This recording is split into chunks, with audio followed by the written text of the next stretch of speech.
Imaginative play and invisible friends. What skills do they help children develop? Exploring a magical world with your child. Hello, wonderful parents. You've probably noticed your child deeply engrossed in games that adults sometimes find puzzling. Haven't you? Maybe it's when they turn a cardboard box into a spaceship soaring through the galaxy or whisper to a friend only they can see.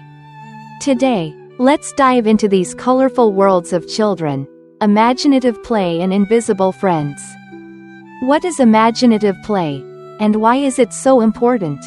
Have you ever wondered why your child can transform a chopstick into a sword or a bath towel into a superhero cape? That's imaginative play. It's when children use one object to represent another or create entirely fictional stories and scenarios. This is when their creativity explodes. And more importantly, it lays a strong foundation for their overall development.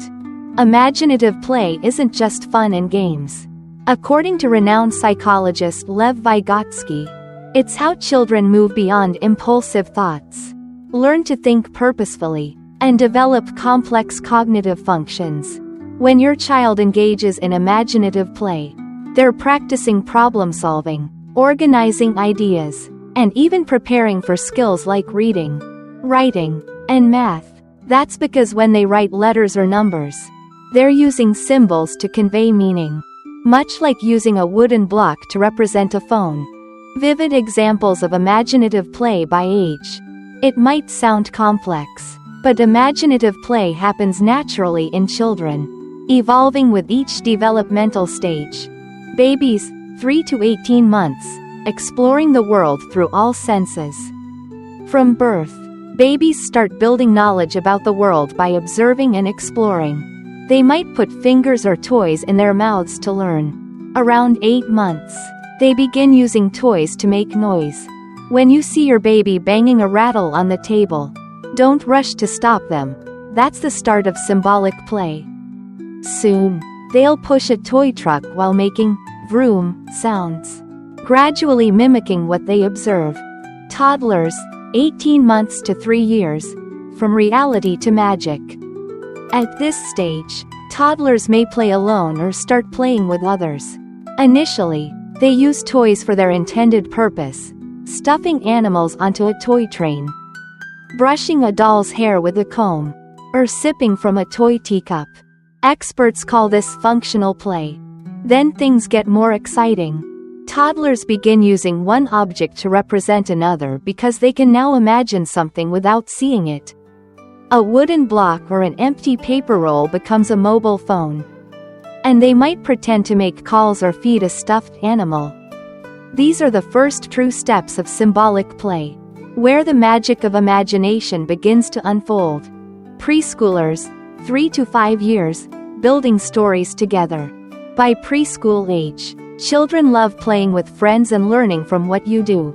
This is the stage of cooperative play, where kids plan, assign roles, and follow sequences. You'll see them negotiate with friends. Let's pretend to be parents. It's time to put the baby to bed. Then they'll feed a doll, saying, "Open your mouth." Imaginative play at this stage becomes more structured, with intricate storylines and interactions. Surprising benefits of imaginative play.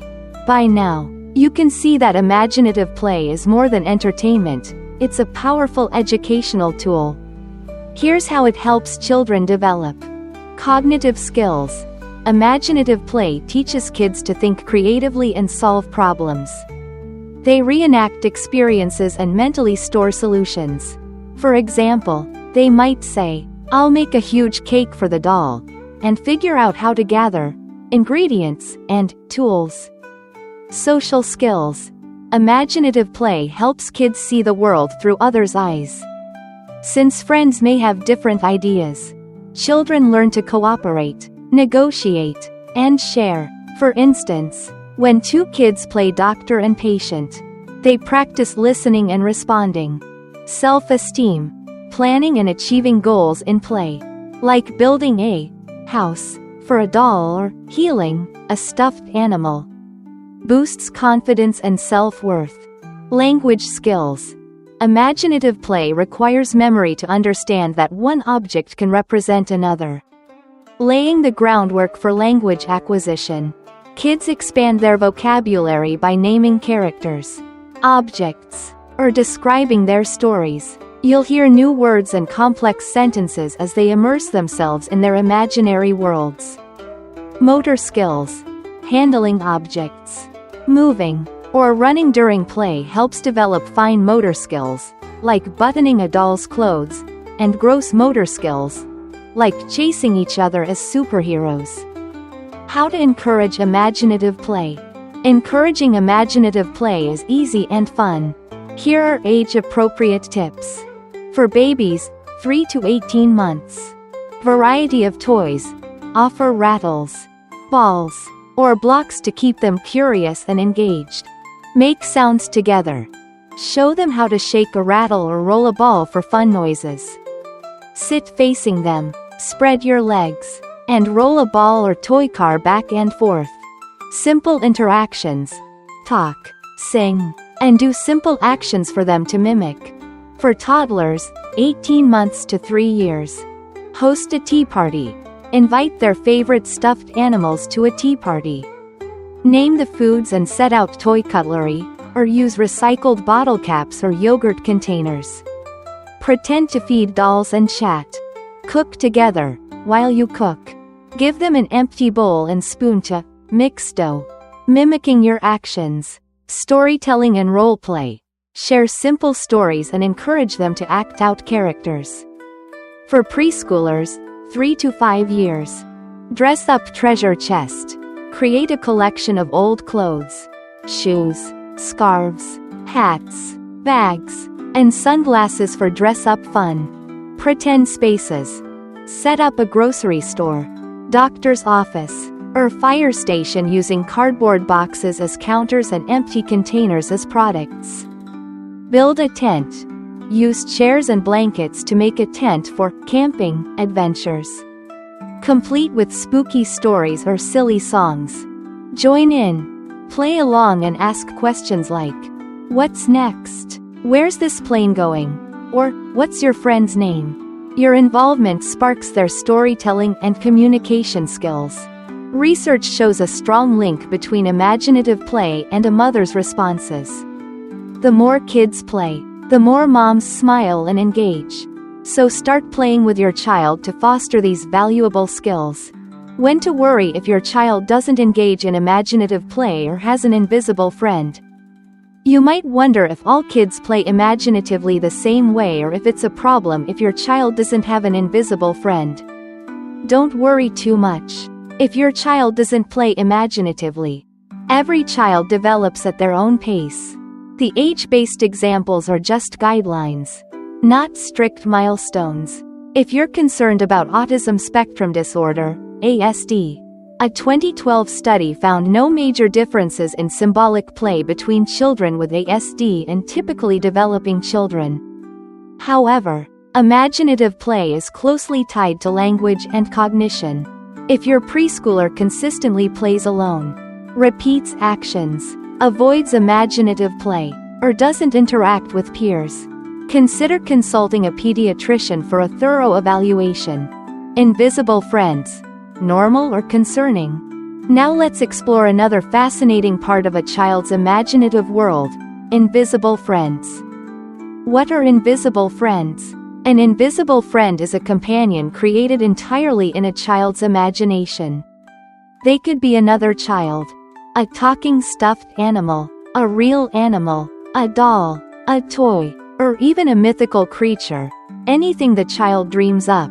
Some kids stick with one invisible friend for months, while others switch daily or have multiple imaginary companions at once. Why do children have invisible friends? When you see your child chatting with an unseen friend, you might worry they're lonely or unhappy. But that's rarely the case. Kids create invisible friends for many exciting reasons. To be a leader, invisible friends let kids control their environment. Unlike real friends who might disagree, imaginary friends obey, helping kids practice leadership and decision-making. To safely assign blame. The lamp fell? Bobby did it.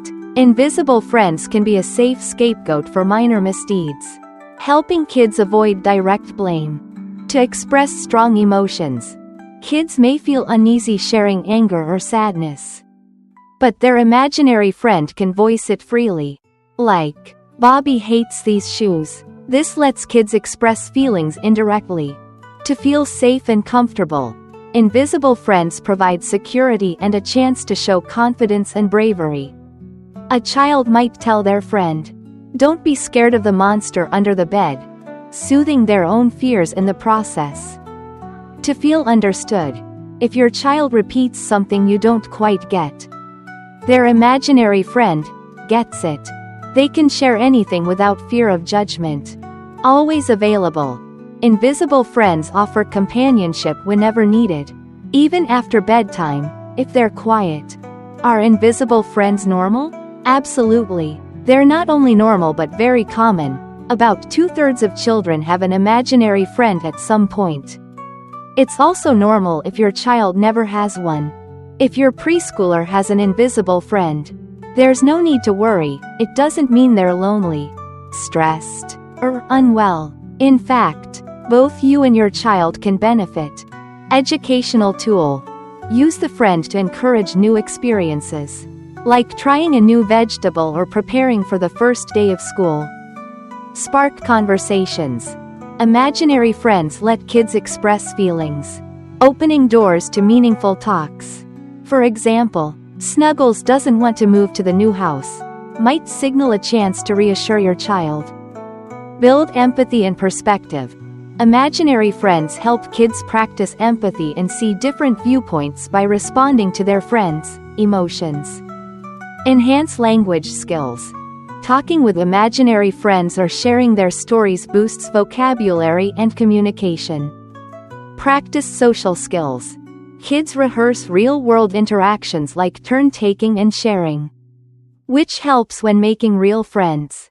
Problem solving.